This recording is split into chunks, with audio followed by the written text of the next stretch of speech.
Episode 66ல் மணியும் தங்கமும் message பண்ணிக்கிறாங்க. மாறி மாறி குட் மார்னிங் அனுப்புகிறாங்க. இதை பார்த்துக்கிட்டு பாண்டியும் வீராவும் சொல்கிறாங்க, ஹே இப்படியே போனால் கண்டிப்பாக தங்கம் ஒன்று பிரேக்கப் பண்ணிடுவா அப்படின்னு சொல்கிறாங்க. இது கேட்டு மணி டென்ஷன் ஆகிட்டு ஓடியே போய் தியோ கால் பண்ணுறாரு. தியோ கால் பண்ணிவிட்டு தியோவை மீட் பண்ணுறாரு. அப்போ மீட் பண்ணிவிட்டு எனக்கு ரொம்ப பயமாக இருக்குது, நான் எப்படி தங்கமாக லவ் பண்ண போகிறேன்னு தெரியல, நான் வந்து ரொமான்டிக்கலி சேலஞ்சோன்னு எனக்கு டவுட்டாக இருக்குது அப்படின்னு சொன்னோன்னே, டவுட்டெல்லாம் இல்லை, நீ கண்டிப்பாகவே ரொமான்டிக்கலி சேலஞ்சு தான் அப்படின்னு சொல்லிட்டு தியோ வந்து மணியை டீஸ் பண்ணுறாங்க. அப்போ மணி சொல்கிறாரு, எனக்கே செல்ஃப் கான்ஃபிடன்ஸ் டவுனாக இருக்குன்னு சொல்லி உன்னை கூப்பிட்டா ஏதாச்சும் நீ நம்பிக்கையாக சொல்லுவேன்னு சொல்லி உன்னை கூப்பிட்டா நீ இப்படி பேசுறிய அப்படின்னு சொன்னோடனே தியோ வந்துட்டு அதெல்லாம் ஒன்றும் இல்லைடா நான் பார்த்துக்கிறேன் அப்படின்னு சொல்லிட்டு மணியை நம்பிக்கையாக அனுப்பி வைக்கிறாங்க. இதை வந்து மாத்தேயன், வீரா, பாண்டி எல்லாருக்கிட்டையும் ரிஷி எல்லாருக்கிட்டையும் போய் சொல்கிறாங்க, எப்படியாச்சும் அவங்க 2 பேரும் நம்ம சேர்த்து வைக்கணும் அப்படின்னு சொன்னோடனே மாத்தேன்னு சொல்கிறாரு, நம்ம வேணால் ஒரு டேட் ஐடியா பிளான் பண்ணலாமா, அவங்க 2 பேரும் ஒரு டேட் அனுப்பலாமா அப்படின்னோடனே வீரா பாண்டி எல்லாம் பயங்கரமாக சிரிக்கிறாங்க. அப்போ வந்துட்டு தியோ சொல்கிறாங்க, இல்லை சிரிக்கிறதுக்கு ஒன்றும் இல்லை, அது நல்ல ஐடியா தான், வேணால் ஒன்று பண்ணலாம், நம்ம ட்ரிபிள் டேட்டாக போகலாம், அவனும் வரட்டும், நம்ம மாத்தேன் தியோ அப்புறம் ரிஷி வர்ஷா எல்லோரும் சேர்ந்து போகலாம், அப்போ சூப்பர் டேட்டாக இருக்கும் அப்படின்னு சொன்னோன்னே வீரா பாண்டி சொல்கிறாங்க, நானும் வரணும் அப்படின்னு சொன்னோன்னே அப்போது வீரா கிட்ட கேட்குறாங்க, யார் இந்த பொண்ணு, நீ யாரையாச்சும் லவ் பண்ணுறியா அப்படின்னு கேட்குறாங்க. இல்லை நம்ம பாண்டி கூட தான் நான் டேட் வரலான் இருக்கேன் அப்படின்னு சொன்னோன்னே எல்லாம் பயங்கரமாக சிரிக்கிறாங்க.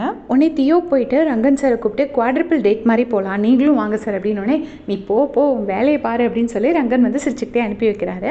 அதுக்கப்புறமா மணி தங்கம் எல்லாருமே ஜாயின் பண்ணிக்கிறாங்க. எங்கே போகலாம் அப்படின்னு பிளான் பண்ணும்போது தங்கம் வந்து மூவி போகலாம் அப்படின்னு சொல்கிறான். அதுக்கு மணி வந்து இல்லை மால் போகலாம் அப்படின்னோடனே இங்கே மாலே கிடையாது அப்படின்னு மாத்தேன்னு சொல்கிறாரு. அப்போ ரிஷி சொல்கிறாரு, ஏதாவது ஒரு நல்ல கெஃபே போகலாம், அங்கே தான் நம்ம நல்லா டைம் ஸ்பெண்ட் பண்ணலாம் அப்படின்னு சொன்னோடனே எல்லோரும் சிரிக்கிறாங்க. இங்கே மாலே இல்லையா, இதில் கெஃபேக்கு எங்கே போகிறது அப்படின்னோடனே மாத்தேன்னு சொல்கிறாரு, நான் ஒரு இடத்துக்கு கூட்டிகிட்டு போகிறேன், சூப்பரான பிளேஸு, உங்கள் யாரையும் நான் டிசப்பாயிண்ட் பண்ண மாட்டேன், நாளைக்கு மார்னிங் கிளம்பி வந்துடுங்க, நம்ம சூப்பராக போகலாம் அப்படின்னு சொன்னோடனே எல்லோரும் ஓகேன்னு சொல்லிடுறாங்க. அப்புறமா இங்கே பார்த்தீங்கன்னா பத்மாவும் வள்ளியும் பால் ப்ராக்டிஸ் பண்ணிட்டு இருக்காங்க. அப்போ பத்மா வந்து ஆஸ் யூஷுவல் வள்ளியை வந்து சும்மா வம்பெழுத்துட்ருக்காங்க, ஒழுங்காக பால் போடு, அங்கே போய் எடு அப்படி இப்படின்னு டார்ச்சர் பண்ணிகிட்ருக்காங்க.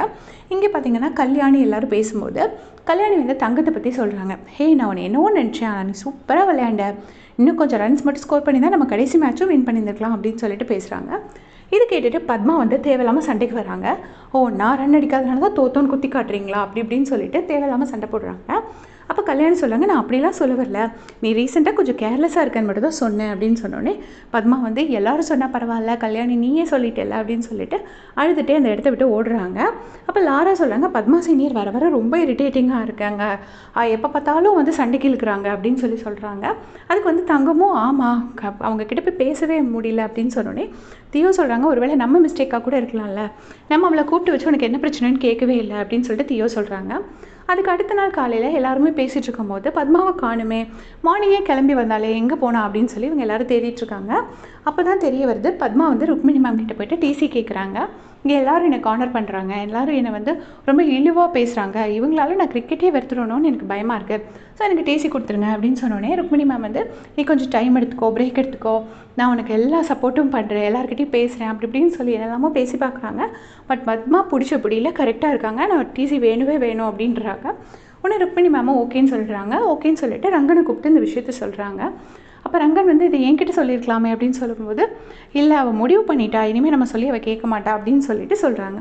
சரின்னு சொல்லிட்டு ரங்கனும் இங்கே வந்து ஸ்டூடெண்ட்ஸ் கிட்டலாம் சொல்கிறாங்க. இதை கேட்டு ஸ்டூடெண்ட்ஸ்லாம் ரொம்பவே அப்செட் ஆகுறாங்க. உடனே கேர்ள்ஸ் எல்லாருமா போயிட்டு பத்மாவை கன்வின்ஸ் பண்ண ட்ரை பண்ணுறாங்க. ஹே பத்மா சீனியர் நீங்கள் இங்கே இருங்க அப்படின்னு சொல்லிட்டு சாரிலாம் சொல்கிறாங்க. என் பேரில் தப்புனா ஐம் சாரின்னு எல்லோரும் சொல்கிறாங்க. பட் எதுக்குமே பத்மா வந்து ஒத்துக்கல. அவங்க என்ன சொல்கிறாங்கன்னா, இப்போ எல்லோரும் இப்படி தான் பேசுவீங்க, அதுக்கப்புறமா வந்துட்டு திருப்பியும் பழைய கொட்டி கதை திரடி மாதிரி தான் இருப்பீங்க அப்படின்னு சொல்லிட்டு பத்மா சொல்லிடுறாங்க. அதுக்கப்புறமா பத்மா தனியாக கேன்டீனில் உட்காந்துருக்கும் போது ஜாக்கி வராரு.